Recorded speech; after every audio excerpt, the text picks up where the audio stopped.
جب بھی کوئی عمارت بنائی جاتی ہے تو سب سے پہلی اینٹ رکھی جاتی ہے۔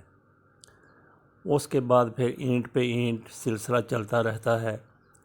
کبھی نہ کبھی عمارت تعمیر ہو جاتی ہے۔ آسمان بوس عمارتیں بھی اسی طریقے سے بنتی ہیں۔ کسی تالاب کو بھرنا ہو، نہر کو چلانا ہو، دریا بہانا ہو تو سب سے پہلے ایک قطرہ وہاں پہ گرتا ہے۔ اس کے بعد تالاب بھرنا شروع ہو جاتا ہے، دریاؤں میں پانی کی روانی آ جاتی ہے، نہریں چلنا شروع ہو جاتی ہیں۔ تو معاملہ پہلے قطرے سے شروع ہوتا ہے۔ اسی طریقے سے روس اور سعودی عرب کے درمیان رابطہ ہوا ہے۔ اسے آپ ان دونوں ممالک کے تعلقات کی پہلی اینٹ سمجھ لیں یا پہلا قطرہ سمجھ لیں۔ شاہ سلیمان نے روسی صدر کے ساتھ فون کر کے رابطہ کیا اور اس رابطے میں اوپیک سے تعاون جاری رکھنے پر اتفاق کیا گیا۔ آج کل آئل کا پھر عالمی صورتحال مخدوش ہونے کی وجہ سے ایک قسم کی بحرانی کیفیت ہے، قیمتوں کا تعین کرنے میں مشکلات ہیں۔ تو اس حوالے سے شاہ سلیمان نے پیوٹن کے ساتھ رابطہ کیا ہے، تو کئی معاملات پر گفتگو ہوئی اور تعاون جاری رکھنے پر اتفاق کیا گیا۔ تو اس سے امریکہ کے لیے پریشانیوں کا آپ سمجھ لیجئے کہ آغاز ہو گیا ہے، کیونکہ روس کے ساتھ جو بھی ملک اپنے تعلقات بڑھانا چاہتا ہے، امریکہ کو اس سے مسائل پیدا ہو جاتے ہیں۔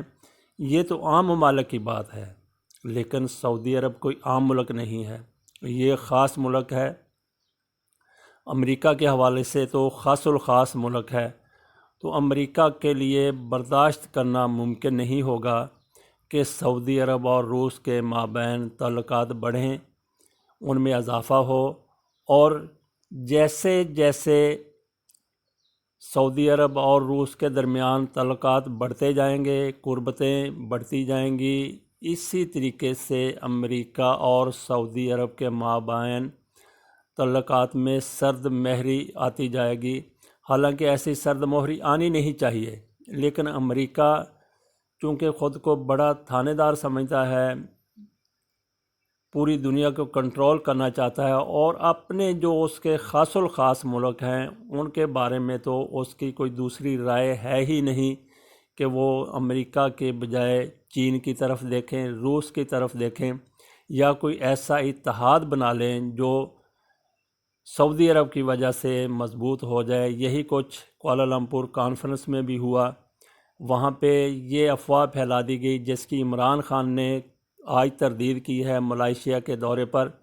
یہ کہا جا رہا تھا جی کہ مسلم امہ کے مابین یہ کانفرنس ایک ڈویژن کا تقسیم کر دے گی اور ایک اتحاد کوئی بننے جا رہا ہے، کوئی بلاک بننے جا رہا ہے، دفاعی بلاک بننے جا رہا ہے۔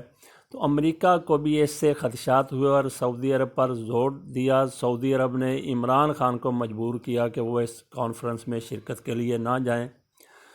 تو اب دیکھیے کہ کیا امریکہ اس کو کس طریقے سے لیتا ہے، سعودی عرب اور روس کے تعلقات کو۔ بہرحال ایک قطرہ ضرور گر گیا ہے، ایک اینٹ ضرور رکھی جا چکی ہے سعودی عرب اور روس کے تعلقات کی، اور پہلی اینٹ سے ہی آغاز ہوتا ہے، بڑی بڑی عمارتیں کھڑی ہو جاتی ہیں، اور پہلے قطرے ہی سے دریا بھرتے ہیں، نہریں بھرتی ہیں اور تالاب بھرتے ہیں۔